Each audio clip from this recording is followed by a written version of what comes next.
Hello.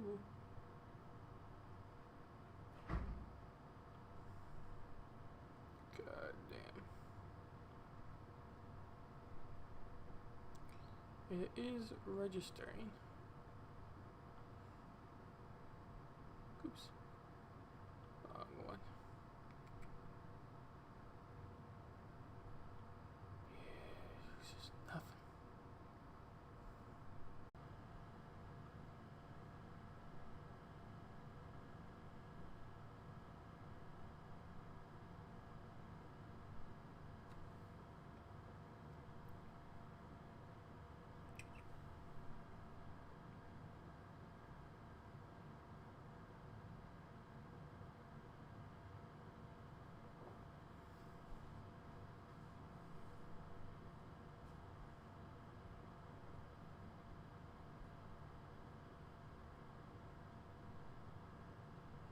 Okay. We are online on 2. We're waiting for Twitch to go up. Alrighty, I'm gonna check on my chat here before we get started. And we'll go from there. Make sure we're all up on all platforms like usual. So this is the first podcast stream since me being in the dorm. We'll first start with a proper podcast introduction for those who are actually going to be listening to it on the live parts on the podcast itself on Apple or whatever else you might listen to podcasts. This is the breakdown with Berckenhoff episode 7. And today we're going to be covering multiple different topics, but starting with the famous old topic of 2020 with COVID-19 and news related to that. But as I was just mentioning before, I wanted to make a proper introduction, if you want to call it that. It's the fact that this is the first podcast I'm doing from the college I am attending. So it's going to be a rather different, a little bit different than usual of my past 6 podcasts, but I'm hoping everything still works out all well and good, and I think that it should, so we should be good there. Real quick, I don't have access to another monitor or a computer like I usually had in the past, so because of that, I'm going to have to bounce between chat not as often as I would usually like to do, to read comments and everything for those. But those who are listening to the podcast on Apple, Google, or whatever else you might be listening to, that doesn't really bother you too much, so I don't want to distract from the audio quality overall of what we're going to be discussing for today. So now that we got all that out of the way, it is time to start with the podcast itself. So, as I was just saying, we have the famous old story with coronavirus, and there are multiple updates with corona and topics around the virus itself. And this is an ongoing concern or issue or problem that Americans are facing, whatever word you want to call it. Coronavirus is the main topic from relating to that. So while we wait for this Washington Post article to load up, I'll continue to this next one as it should be loaded up and ready to go. But one of the big recent news stories that came out with coronavirus was not so much the virus itself, but rather the vaccine that is going to be made for the virus. So those who may not be paying as much attention to the virus may not know this as a whole topic or whole debate. But essentially, the FDA, CDC, all the World Health Organization, all these organizations and the president have essentially wanted to produce a coronavirus or COVID-19 vaccine in order to reduce the amount of cases and overall and essentially end the virus as much as possible. And obviously with the flu vaccine, although some people don't take it, blah, blah, blah, you get into that debate. But overall, the flu vaccine is extremely effective. So if they're able to make a vaccine as close or not even like half as good as the flu vaccine, it's still going to make a huge impact for the world we live in and coronavirus and its overall impact without a vaccine. But one of the ways that the government is going about this is essentially speeding the process that a vaccine might get approved in. So the FDA is the organization that approves drugs, vaccines, all these sort of things for human consumptions. Yes, there are pills out there, or essential oils, or whatever else you might want to call it, that aren't approved by the FDA that might work or have worked for people in the past.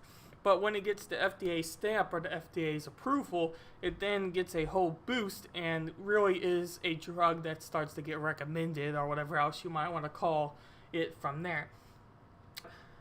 One of the big processes or debates was essentially how fast should these vaccines come out and be produced. So if for anyone who studied the FDA or studied the drug process for approval would know that a drug is a very long process to get approved. I guess is the best way to put it. It takes years for a drug to, one, get looked at by the FDA, get trials, get everything. There's several major steps for how a drug or pill or whatever else you might want to call it gets passed through and gets then approved by the FDA. It's a tedious process that at least has 3 different types of trial stages. And I am no expert when it comes to the FDA and how drugs get approved by any means, but from the bare minimum research that I've done on this topic, it is a years-long process, at least 3 years long, for a drug to get approved by the FDA. And it takes multiple steps and multiple trials and multiple escalations of testing the drug in order to do so. Essentially, the drug gets tested on skin cells or maybe even certain types of testing before human testing and human consumption of the drug. Human consumption is sometimes occasionally on tier 2, but mainly tier 3 of the process that gets approved by the FDA.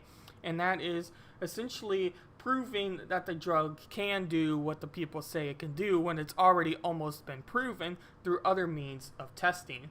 But they don't want humans to get harmed.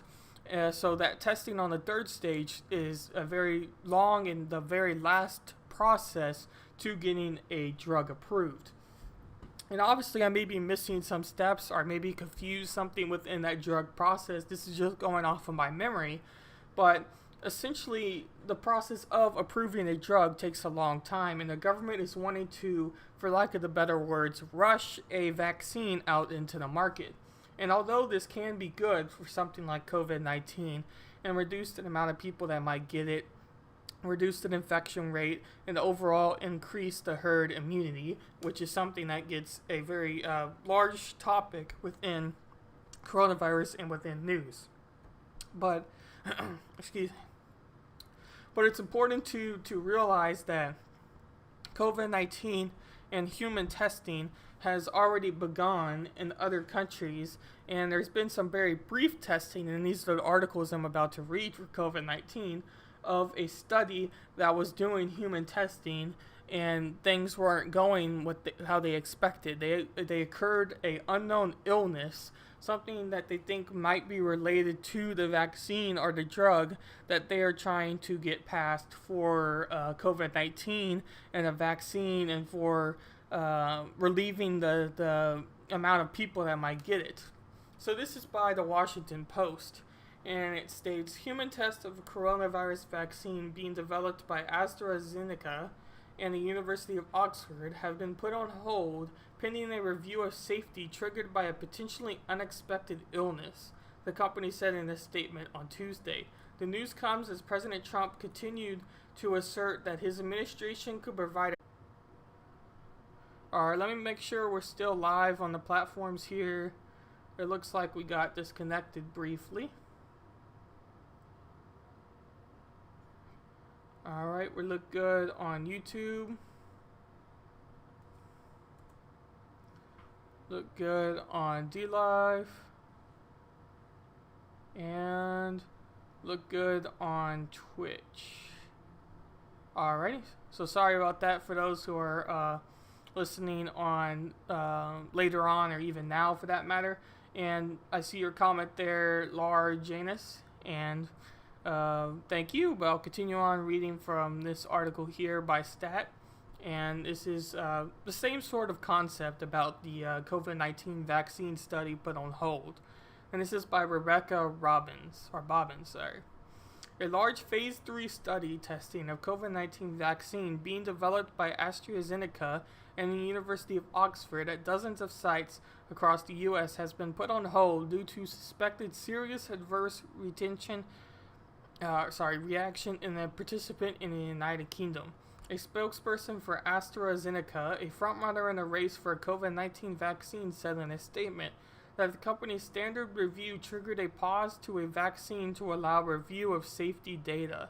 In a follow-up statement, AstraZeneca said it initiated the study hold. The nature of the adverse retention and when it happened were not immediately known, though the participant is expected to recover. The spokesperson described the pause as a routine action which has to happen whenever there is potentially unexpected illness in one of these trials. While it is investigated, ensuring we maintain the integrity of the trials. The spokesperson also said that the company is working to expedite the review of the single event to minimize any potential impact on the trial timeline. An individual familiar with the development said researchers had been told the hold was placed on trial of an abundance of caution. A second individual familiar with the matter, who also spoke on the condition of anonymity, said the finding is having an impact on other AstraZeneca vaccine trials underway, as well as the clinical trials being conducted by other vaccine manufacturers. And it goes on to talk a little bit more, but I don't want to beat the drum on the same issue over and over and over, because most of these articles on this issue or this concern have already kind of said the same thing, so we don't want to just keep reading the same thing. And I've already kind of given my thoughts on that, and anybody who's in the comments can also kind of tune in to their thoughts on the trial getting stopped. But I tend to be a little hesitant when something wants to get rushed into the process. Now, obviously, I would argue that maybe the FDA's process is a little too tedious, but at the same time, it's hard to say that it is too tedious when these drugs can have a very large impact on a human's body. And if they don't get tested as vigorously as they do, there could be many unknown illnesses or heart conditions or whatever else you might want to say that could be related to drugs, or addictions for drugs that might have addictive elements that may not have been discovered if the testing wasn't as good. But then again, it's all speculation at that point. But this next article is by CNN, and the headline states, University of Wisconsin-Madison restricts students' movement for the next 2 weeks as COVID-19 cases rise. And this is by Harmit Kaur. The University of Wisconsin-Madison is directing all undergraduate students to restrict their movements for the next 2 weeks in an attempt to reverse the recent rise in COVID-19 cases. In a memo to students, faculty, and staff on Monday, Chancellor Rebecca Blank called on the students to severely limit in-person interactions and stay in their residence except for essential activities. The order went into effect Monday at 5 p.m. and lasts until that time on September 21st. We reached a point where we need to quickly flatten the curve of infection, or we will lose the opportunity to have campus open to students this semester, which we'll know many students truly want, Blank wrote. Cases have been rising for the past week. This move is in response to increase in COVID-19 cases, which Blank said stemmed from instances in which people did not wear masks or practice social distancing, or physical distancing, same day. We see this reflected in data, but it's also apparent in social media posts and in conversations with students who have tested positive, Blank wrote. Unfortunately, too many students have chosen to host or participate in social gatherings that seem to demonstrate high disregard for the seriousness of this virus and the risk of the entire community. And the article goes on to talk a little bit more about personal stories, but really I just wanted to get the general thought of the article and the general concept, and that is essentially a university closing down because of COVID-19 cases. And we'll talk about my personal experience with it as well. Obviously, the University I'm at has not closed down because of COVID-19 cases, but they're requiring a mask a mask policy, I guess you would say, and essentially you have to wear your mask everywhere except for inside your own dorm, because obviously you're going to be with your roommate or by yourself in the dorm. They're they're trying to restrict social gatherings as well. Excuse me. And obviously, when you're dealing with college students, not all college students are going to want to listen to your rules or to your ideas. And that makes for a very large impact and something that is essentially just hard to control fully. But with the experience in talking with other students, a lot of students do seem to be somewhat worried that the university could close down this semester before it were to actually end by date because of COVID-19 making everything online. Most of the classes here are all online anyway, with occasional hybrids and occasional person. But a lot of people are having Zoom classes, and there's very few people that are not having any Zooms for this campus, and I think for college students in general. So the idea of them strictly going online if cases were to rise is something that doesn't seem very bizarre to me, and something I could potentially see happening if cases were to rise. Next one by Click to Houston. Baylor Louisiana Tech season opener postponed due to rising COVID-19 cases. The Baylor University football team season opener against Louisiana Tech was postponed due to rising number of coronavirus cases among student athletes, Baylor officials announced in a statement Tuesday night. This game was originally going to be played on September 12th, but now two schools have agreed to monitor dates throughout the season to potentially make up the game, officials wrote in a statement. We are incredibly disappointed to announce the postponement of our upcoming football game against Louisiana Tech, said Baylor Director of Athletics Mark B. Rose. However, in the interest of health and wellness of our student athletes, coaches, and staff, we are confident in this ununiform but necessary course of action to the Baylor and Louisiana Tech student athletes and communities. We share in your disappointment and look ahead to resuming play. As of Thursday night, there were 334 active cases of coronavirus among the Baylor University community, according to the school's COVID-19 dashboard.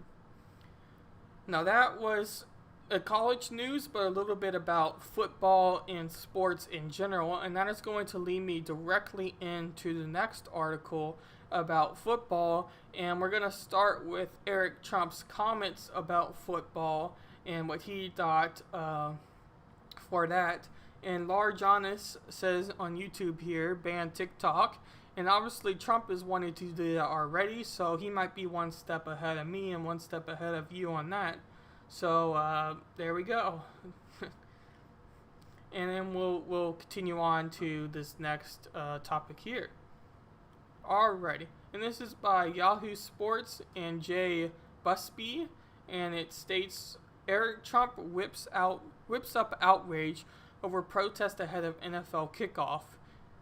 And this is by Jay Busby. I think I said that. But anyway, on Sunday evening, the Dallas Cowboys will open their NFL season against the Los Angeles Rams.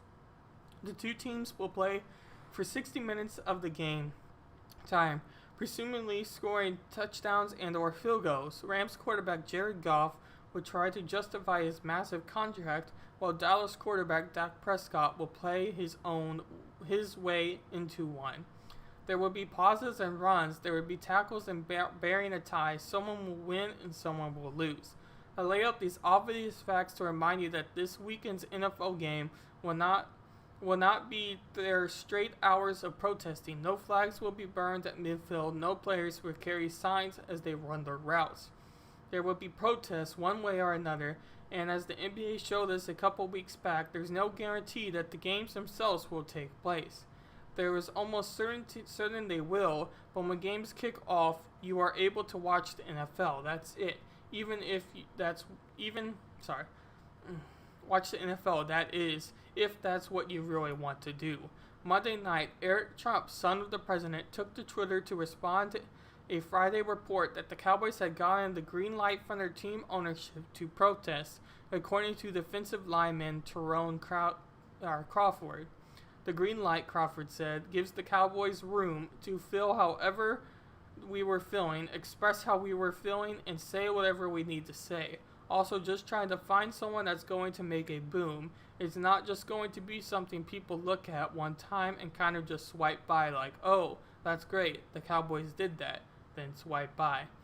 Trump responded by declaring football dead, and this is what he reads from his Twitter account at Eric Trump. Football is officially dead. So much for America's sport. Goodbye, NFL. I am gone.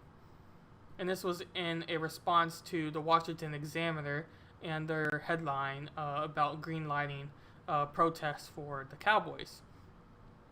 And it talks a little bit more about those same sort of issues. But obviously, Eric Trump is mainly talking about with football that they were allowing certain implements to their ideas. And one of those ideas was having Black Lives Matter or social activism on the end zones. And I talked about that on a previous podcast. And also having a Black national anthem as well, which I forget what the song was now, but they were going to play both before every kickoff. Now, obviously, since I waited till Friday to record a podcast, and for those who are listening on Apple and whatever else, it'll probably be Saturday or Sunday before it uploads, and we'll see a lot more of colleges, maybe, or NFL, and what teams decide to do. But the Houston Texans, when they played the Chiefs this Thursday, decided that they weren't going to take the field, and they stayed in the locker room during both of the national anthems. And that's kind of a neutral stance in quotations for football and for what teams might even do going forward. And this next article is going to be by New York Daily News, and it states Cowboys Jerry Jones gives players permission to protest during season. That's going to... Jerry Jones has given Dallas Cowboys players permission to use the national anthem to protest, according to the Cowboys defensive lineman Tyrone Crawford. To feel however you are... Crawford said Jones gave the Cowboys the green light to express themselves in regards to demonstrations for racial and social justice. That waters down the act of protesting, but the fact that Jones has permitted protests to happen unsurprisingly angered a handful of people, including one of the president's sons. And then we have the same tweet from Eric Trump. The likelihood that Trump and his supporters were actually done with football because of this slim. Players have been protesting for a few years, so to quit now is just pandering to his father's political base. After a summer of protests following the death of George Floyd, Breonna Taylor, and others, the Cowboys assuredly won't be alone in their plans to protest during the season. Cleveland Browns quarterback Baker Mayfield already announced he would be kneeling during the national anthem as an act of solidarity. Arizona Cardinals quarterback Kyle Murray also proudly proclaimed he would be kneeling for the duration of the national anthem during games this season. Other teams like the Jets haven't declared what their plan of positive social change will be during the season. After the recent shooting of Jacob Blake in Kenosha, Wisconsin, at the hands of the police, a few NFL teams decided to cancel practice to discuss how they can initiate positive social change. And that is one of the bigger topics for what we're talking about here, and that is essentially the idea of NFL and sports turning political or becoming a little bit more rather than just playing the game that they were paid to do. And I've argued that both sides of that in previous podcasts, and to really make things simple as possible, the debate is, for one side, is that sports should just be sports. People watch sports to get their thoughts out of the way. Essentially, people a lot of times watch sports because they're able to turn their mind off and just watch something without having to think about work or having to think about whatever else, but rather rooting for their team or rooting for their rival to lose or anything like that. And then the other side simply states that the athletes can do whatever they want because they're still people, and using the NFL and using games where people actually watch is the best way of protesting and the best way of showing political stances. And I would argue to that claim, and really to the claim in general, is that yes, athletes are humans, and yes, athletes are important, but it's also important to keep the actions of sports. So I would say that I'm fully for players protesting, but I would rather have them protest on their own time outside of the actual football game and football field, but they can still use their voices for social stances or everything like that. Kind of the best of both worlds. And obviously, if we lived in an ideal world, I think that most people would think the same thing, or at least something along those lines.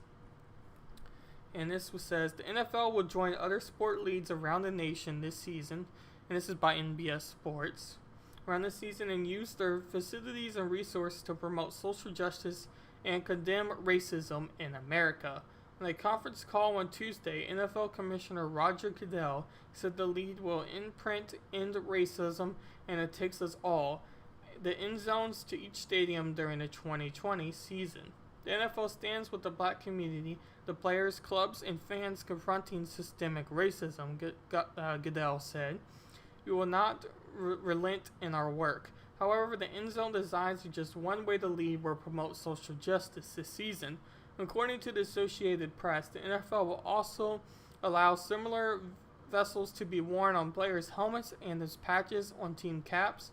Players can choose either to name of a victim or one of the four pre-approved phrases from the league to display on their helmets or caps. Stop hate, it takes us all, in racism, or Black Lives Matter. Coaches and on the field officials may wear the same. So that was just a little detailed article about some of the social justices change or ideas that are actually being physically discussed within this league. And that leads me directly to kind of what Eric Trump was saying, that the season might be dead. And this article is by the Washington Post, and we're not going to spend too much time here, but the brief point was mainly showing that a lot of people and a lot of stands are simply going to have no people and procedures that would need to be followed in order to have. For the Thursday night game with the Chiefs and Texans, it was at the Chiefs or at Kansas City, and there was about 17,000, I believe, people in the stands for a capacity that was extremely lower than what a full stadium at the Chiefs would be. At Arrowhead, I believe the stadium is called. But like you can see here, the Buffalo Bills will not allow fans. The Miami Dolphins will only allow 13,000. The Patriots won't allow fans. The Ravens will have an empty stands for at least the first part. The Cleveland Browns are doing the same. Pittsburgh looks to be doing the same. Houston is going to have an empty stadium. The Colts are reportedly wanting to have some fans, but they're not sure. Blah, blah, blah. This goes on and on and on and on this article. So the lack of physical fans being able to watch the game live and sports interest, if you don't want sports political, there obviously are going to be some fans that are not going to want to tune into sports for this year. I know a lot of people, including myself, who watch Matt Christensen on his Sunday show or maybe his call-in show on Wednesday, or I think we're big fans of him within the Freedom Scoop creators. And that is essentially, he was not wanting to necessarily watch sports this year because they have made sports political rather than relying on just sports. And I think, without knowing Matt personally, but more just kind of listening to him, I think Matt would probably be fine, the same as me, with players taking their own social stances as long as it's outside of the actual physical field itself. And the lead overall turning political is a downside to attracting fans who again, don't want to see sports get political and just want to see sports for sports. This article is by The Deadline and Dominic Pattern, and it states NFL season kickoff down from 2019 as 19.3 million tune in. Digital numbers up to a near record update. The game ended over 12 hours ago, and now the final numbers are in from last night's NFL season opener. The primetime matchup between the easily victorious Kansas City Chiefs and the Houston Texans neared 19.3 million viewers. That's a fumble of 12.3% from the Green Bay Packers and Chicago Bears opening game of the 2019-2020 season on September 5th. With racial justice center stage at the beginning of the game, the contrast between the mid-market resigned Super Bowl champions and the Lone Star State team is up just a touch over the 9-year low of the weather-delayed 2018 season opener low in total sets of eyeballs.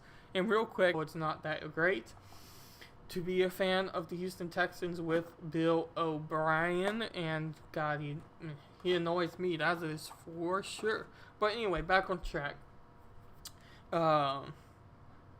I didn't really catch the game at the beginning, so I didn't see the national anthem or any player kneeling or what the t-shirts they were wearing or whatever else there might have been. So I can't really speak on that.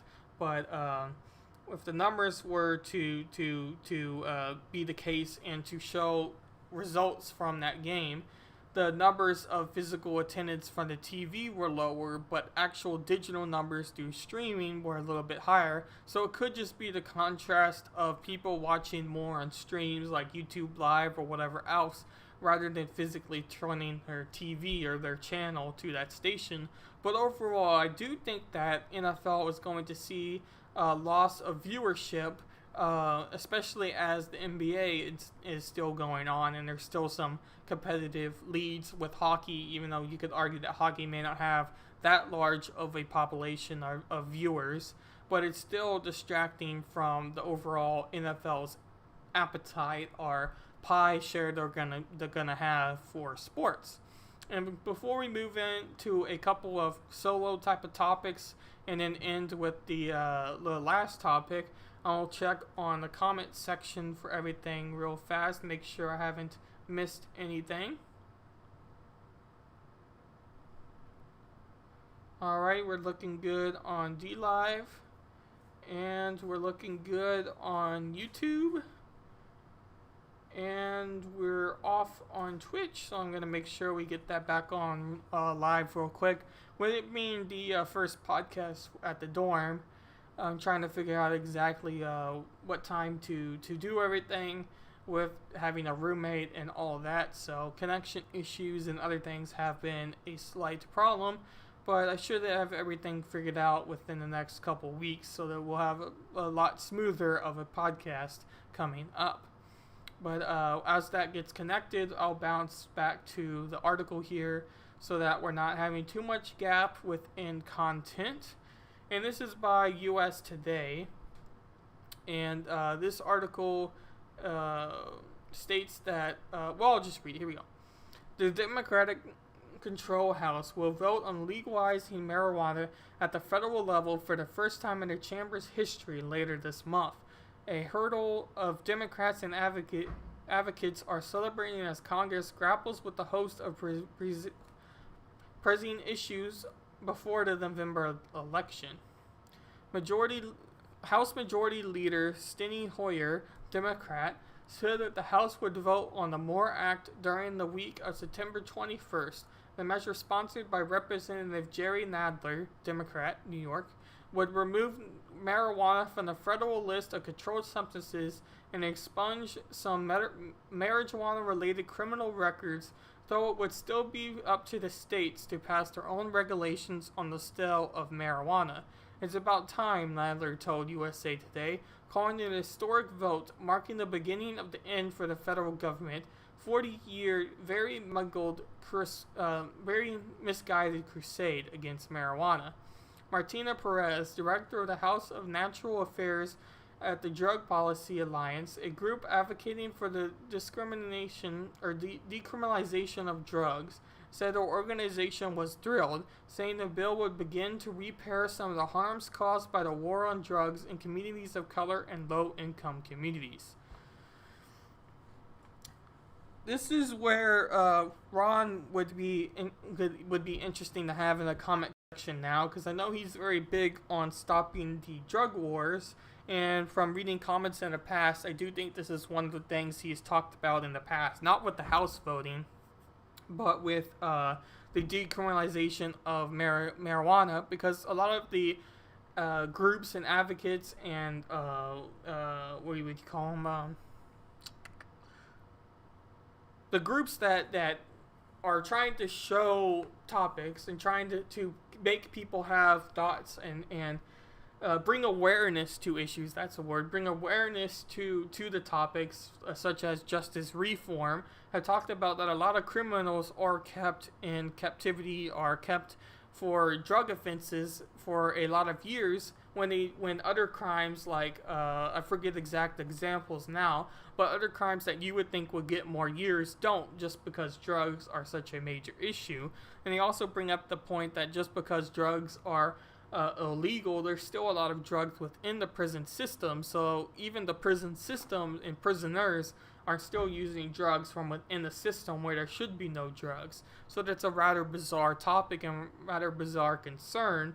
So a lot of people, especially as the more years go and the more less conservative, for lack of better words, the country gets as a whole, marijuana is getting viewed in a very different light, in a very different way. A lot of people, when they simply think of marijuana, just think of it as a drug, and that's really about it. And you're either there's three that you either might want to try it, don't want to try it, or are using marijuana, and that's pretty much it. And the people who aren't wanting to try it, who are kids my age or younger, that may get offered or may get the idea of it, already know about it and know what marijuana is. So it's not like a huge eye-opening thing if somebody comes up and talks about marijuana in that way. So it's not something that I could see happening in the future through this legislation, through this bill, or maybe in the future with justice reform as a main topic. But I'll continue to read this last point from the article, and then we'll go from there. According to a 2019 Gallup survey, 66% of Americans supported legalization. Through support did differ by party. More than 3/4 of Democrats said that they supported legalization, as opposed to about half of Republicans. Excuse me. So you could argue that Republicans are the most conservative out of those parties, and really I think that's a factual statement, especially as the Democratic Party seems to be swinging more and more progressive through candidates like AOC, Ilhan Omar, and other candidates, and just the party, Bernie Sanders, getting more and more popular, although he's probably as popular as he's going to get, but that's besides the point there. As the party swings more and more and more in that direction, and the more Democrats seem to show who they really are through these protests and through these cities and other events, the more conservative the Republican Party really looks, even though I would argue that a lot of people who might call themselves Republicans aren't really as conservative as the party once was in the past. And the religious type of crowd that are older, have more values through Christianity, not that if you're not a Christian you don't have more values, but through the religion they base their moral values on, and have lived on this earth for a while. The more that type of crowd goes away, the more I could see the younger crowd that's in college now or in high school now accepting weed more and more, and therefore I could see a bill like this getting passed if it doesn't get passed later this month. So that was kind of a solo topic I thought was rather interesting, and I thought I would cover it briefly here. But now we get to the juicy part. So obviously anybody who's been on YouTube, follow any sort of political news, whatever else you might want to call it, knows about the story of Pelosi. And the Pelosi is somebody that has made herself have a lot of attention through coronavirus, and through her being against Trump and almost everything Trump says. She is a Democrat. You know, we all know Pelosi, but her latest scandal was with was getting caught by video or whatever you want to say in a hair salon. So obviously, she is a representative of San Francisco, and this story is about a week old now, so I'm very late in covering it. But so you probably already know about the incident, but just in case if you don't, she represents San Francisco, and there's a mask policy out there right now for San Franciscoians, and they have to wear their mask inside and outside according to state order. So Pelosi was wanting to get her hair done, and the salon offered her a spot. Not really the salon owner, but a person who I guess was working by herself or himself, forgetting exactly who the stylist actually was. Offered her a spot within the salon and basically, or salon, and basically said, yeah, the owner is fine with it. At least that's what Pelosi says. So, for one, she gets caught not wearing a mask inside or outside. Two, she's the one that closed down all of these haircutting places. And the update on this part of the story is that she's opened some of these haircut places for outside hairdos and everything like that. But as Matt Christensen on his channel was saying on the last Sunday show, they're wondering how that exactly is possible to have a Sunday show, or to have a Sunday, to have a outside haircutting place. So anyway, long story short, Pelosi gets caught, and then Pelosi starts claiming that she got set up by the hairstylist, and it was all, her. It wasn't her fault for why she got caught. And that brings me to the next point, and that was Mitt Romney then kind of sent out a whole troll clip or a whole troll post about Pelosi and her cutting and her claims. And this is by the New York Post. Mitt Romney treats cutting remark at Nancy Pelosi. And it says on his Twitter, Mitt Romney, getting cleaned up for resumption of the Senate better salon than Pelosi's. And it looks like his wife or whatever is cutting his hair outside like you're supposed to do in her state. And the article goes on to read, Republican Senator Mitt Romney tweeted out a cutting remark at the Democratic House Speaker Nancy Pelosi on Monday. The Utah Poll posted a photo of himself getting a haircut from his wife, it is his wife, and included a dig at Pelosi over the beauty salon debacle aimed at the coronavirus crackdown. The Utah politician and one-time presidential candidate wrote above a photo of himself grinning, and that was what we just read. Pelosi has been taking heat going onto San Francisco salon last week and getting her hair done despite local coronavirus rules barring indoor personal care services. Surveillance video of her illicit visit even showed her walking around inside the shop without a face mask. And that was really the biggest, or at least one of the major issues I saw of Pelosi, and that was essentially she didn't even have a face mask in her own state, in her own city for that matter, when that is something you most definitely need in order to be there for a face mask.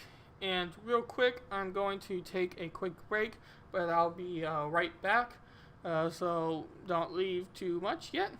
I'll be right back.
Alright, sorry about that. Had to check on something real quick. Definitely gonna have to be doing some editing for this podcast for the audio listeners. Oh well, I knew that this was gonna be somewhat different, being the first live stream of the dorm, so getting used to all that and the new setup. But we're all looking still connected here, so we should be able to continue on and go from there. So we'll continue. I wanted to mention this real quick because it kind of relates to the main topic and main idea that I want to demonstrate and really end all my podcast with for at least till November, which really isn't that long from now. We got September, October, November, so we're not very far off for the actual election itself, which seems very odd to me because it seems like we're very far away, but at the same time it seems like we've been hearing these political race or political thoughts for so long, so at the same time it doesn't seem that far away from the past. Basically all 3-4 whatever years of President Trump has felt like a political race. So,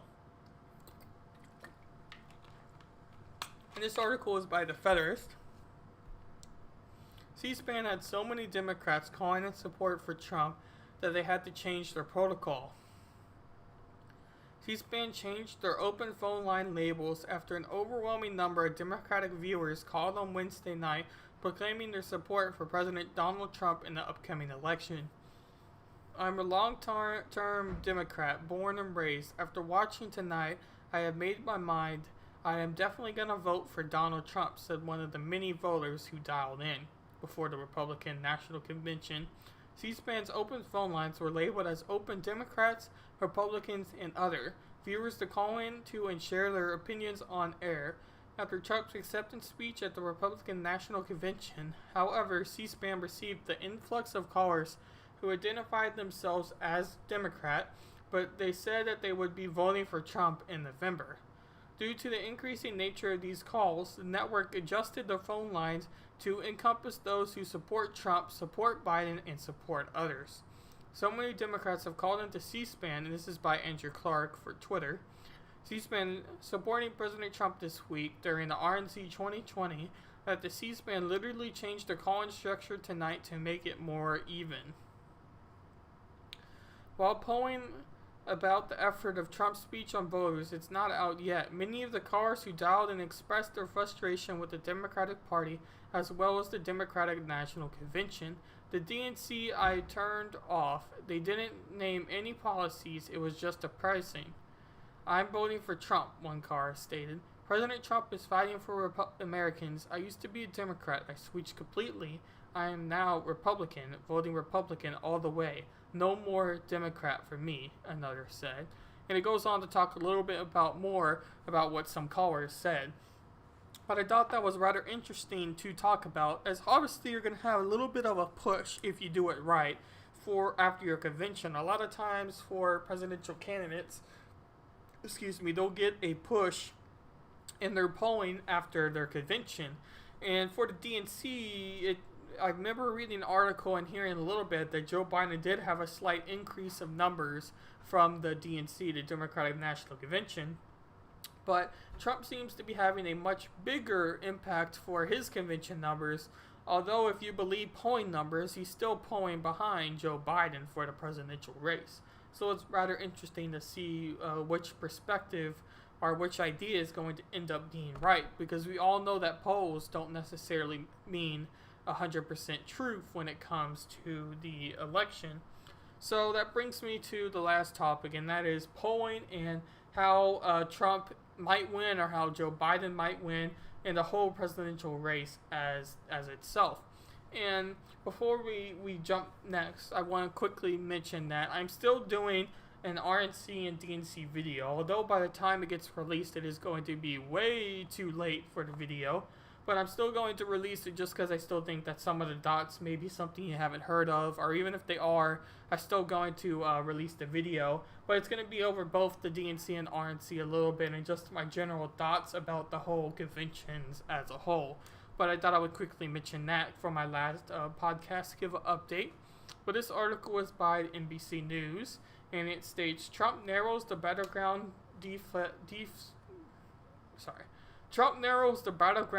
deficit, but Biden remains above 270 electoral votes.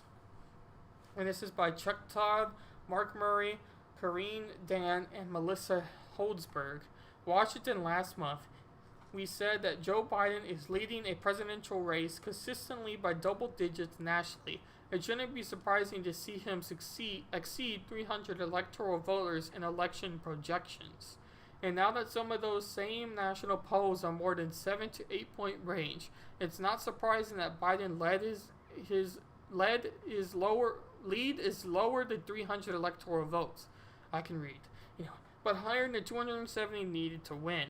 But that's where we have Biden versus Trump in our second battleground map of 2020, which is based on public and private polling, as well as conversations with strategists watching the presidential race. Biden is at 290 electoral votes. Trump is at 163, and 85 are the toss-up category.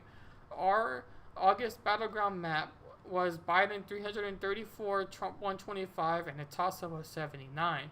The big changes, we moved Florida and North Carolina from lean Democrat to toss-up, giving the polling that is narrowed in both states. We moved Texas from toss-up to lean Republican, given that the National Democrats are no longer really advertising in that state.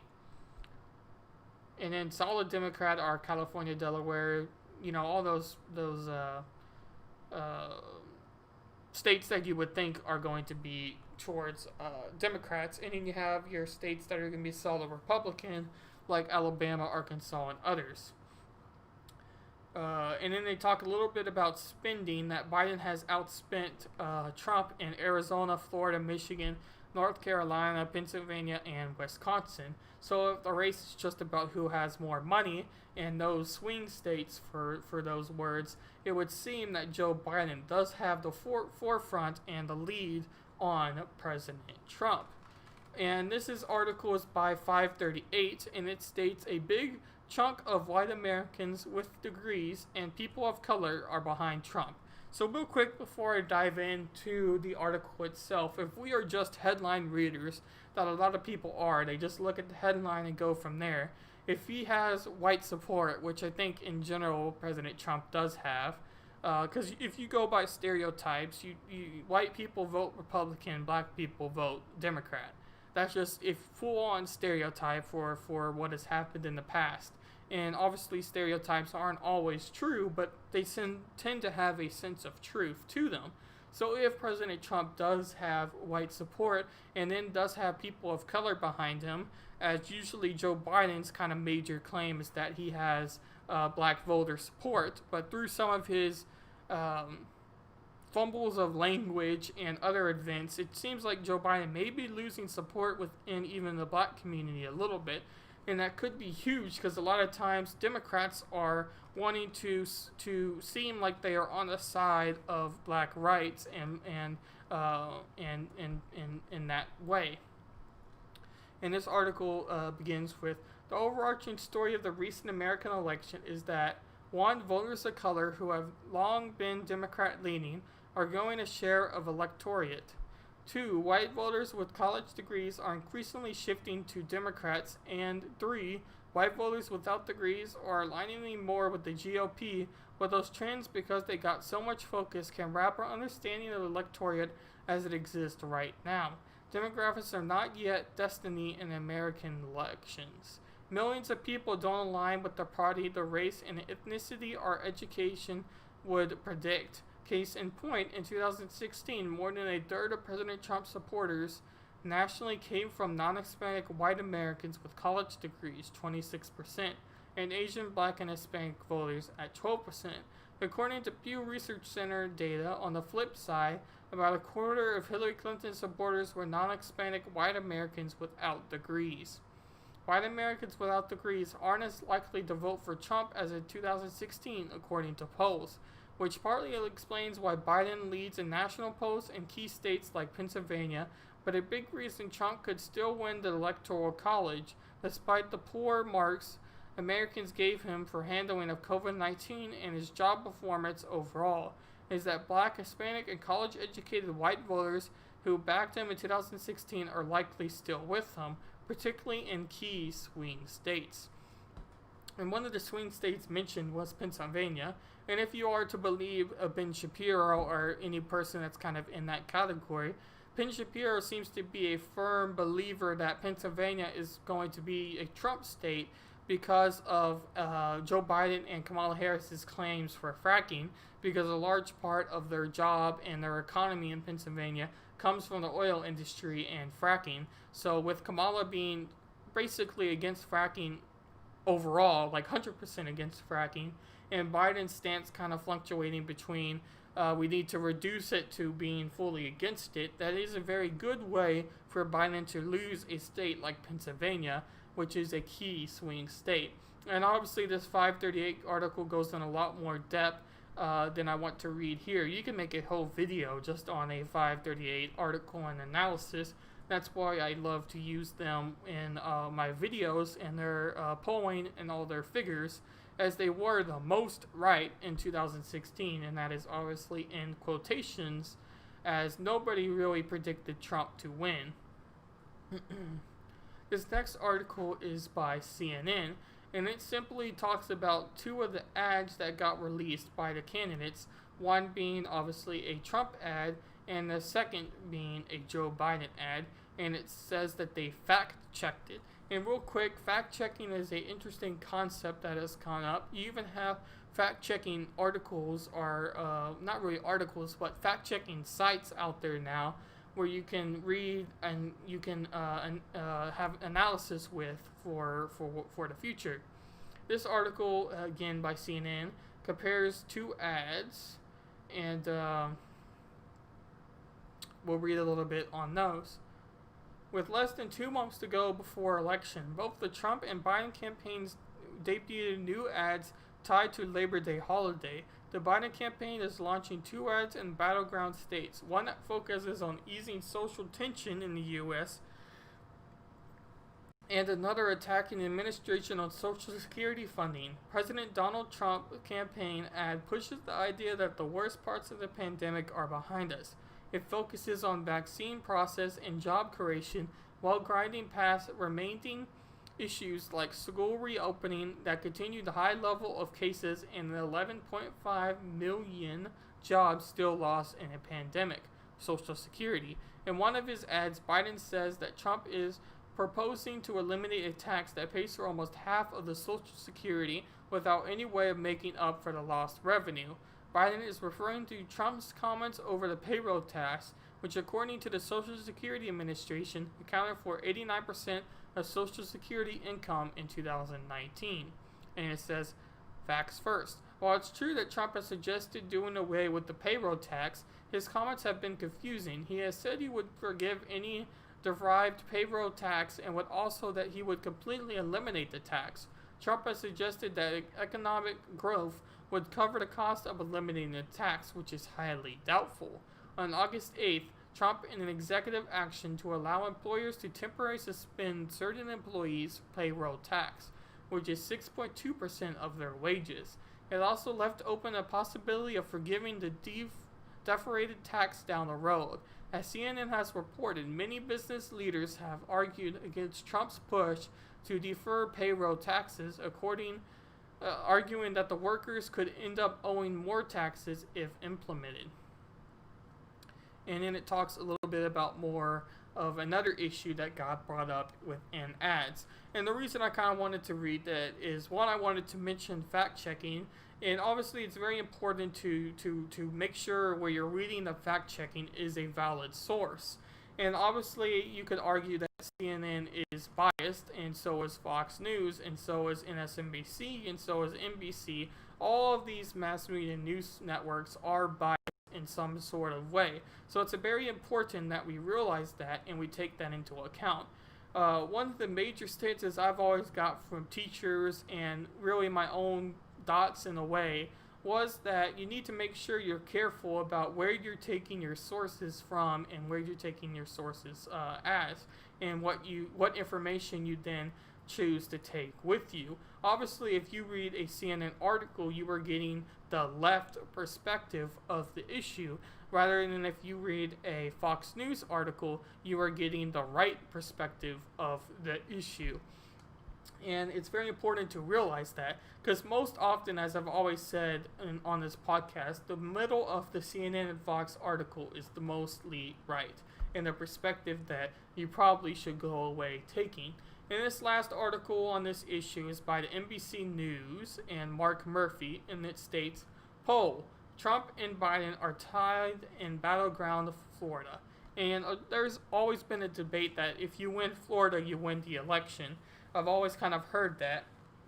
And my guys at the Generational Gap for Freedom Scoop may be able to talk about that a little bit as well. And it says, President Donald Trump and Democratic presidential nominee Joe Biden are deadlocked in the battleground of Florida 8 weeks before the election day, with the ballots being mailed to state voters later this month, according to a new NBC News Marist poll. Trump and Biden both get the support of 48% of likely voters, with the president ahead among Latinos in the state, and Biden doing better with seniors than Hillary Clinton did 4 years ago. Among the wider universe of all registered voters, it's Trump's 48% and Biden's 47%. Also, the poll shows Trump leading on which candidate would better handle the economy, while Biden has the advantage on the coronavirus and race relations. It's not unusual for Florida to be this close, says Lee Berckenhoff, the director of the Marist College Institute for Public Opinion, which conducted the survey. Trump won it by just more than 1 percentage point 4 years ago, and Murdoch explains the presidential implements of the state's 29 electoral votes. If Trump loses Florida, it's game over. If Trump wins, the story of the night shall still have to be told, given the remaining battlegrounds of Michigan, Pennsylvania, and Wisconsin. Biden's biggest advantage in the tied Florida race are among black likely voters. He leads 83% to 11%, women 57% to 40%, and independents 51% to 40%. Trump, meanwhile, leads among men 58% to 38%, white voters 56% to 41%, and whites without college degrees 63% to 35%. Yet in a significant break from 4 years ago, Trump holds a narrow edge over Biden among likely Latino voters, 50% to 46%, with Trump leading sustainability among Latinos of Cuban descent, and Biden just slightly ahead among all other Latinos in the state. And then talks a little bit more about the numbers. But it's really important to understand polling as a whole issue. Obviously, I have my problems with polls because I don't think they are entirely accurate, but at the same time, they do provide a good perspective for how to approach the election. As you could say. I lost my train of thought there. But real quick, polls are a good way to kind of think about how an election might be going, but they don't necessarily prove something 100% of the time or really demonstrate a large impact that you should say 100% you take away with it being true. So polls don't mean everything. And real quick before I kind of end, those who are watching now on the live stream at Roundtable Decision for my YouTube and DLive, I'll give you a chance to kind of say your last comments if you're there now. Those who are watching later through Apple Podcasts, Google Podcasts, Spotify, wherever else, I appreciate you listening as well. I hope you have enjoyed what you heard so far in this episode 7 of my podcast. But just before I leave, I wanted to quickly mention Freedom Scoop. I usually do it at the beginning, but I wanted to make sure everything was all set up good, audio-wise, for this new environment that I have the podcast in. And now that I think I got everything figured out, we should have a much smoother one this next week. and go from there. But Freedom Scoop's a great place if you like this sort of independent content and don't want to just keep hearing the same things from mass media. You can go to Freedom Scoop and you can check out Stephen Ingaramus. He has a daily show called The Daily Ingaramus, as well as several interviews with several other YouTubers or Twitter personalities or whatever else.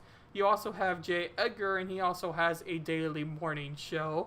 And then, of course, you have the Generational Gap that has their Wednesday and Friday shows now every week. So if you want to check out them, I would highly appreciate that as well. And I'm sure they will appreciate you as well, too. And you can also congratulate Steven on hitting 1,000 subscribers on his YouTube channel very recently. That is a huge deal, and I think that he's only going to go up from here. But I'll check on the comments real quick before I leave and make sure we are all good to go there. We don't have anything there, nothing there, and nothing there. So again, thank you very much for tuning in to the live stream this time around. I highly appreciate all of you, and I'll see you next time.